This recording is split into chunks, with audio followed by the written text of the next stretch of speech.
Je m'appelle Grégory, je travaille dans le cabinet IP Trust en tant que conseiller en propriété industrielle, mention brevet.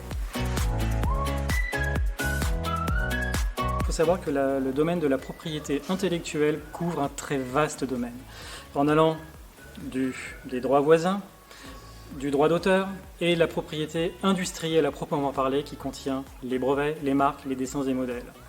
Et souvent, une idée reçue, c'était de dire que le brevet logiciel était essentiellement protégeable par le droit d'auteur. Mais cette confusion et cette idée vient essentiellement du fait que nous confondons à la fois le code et les fonctions effectivement exécutées par le programme informatique. Or, ces fonctions, dans la mesure où elles peuvent présenter un caractère technique, sont protégeables par notre système des brevets. Un système qui est excessivement avantageux dans la mesure où nous ne protégeons non pas le code, mais les fonctions, et ceci quel que soit le langage informatique utilisé. Question à se poser est de savoir de ce que nous voulons faire, dans quel domaine nous travaillons, d'évaluer ce que fait la concurrence.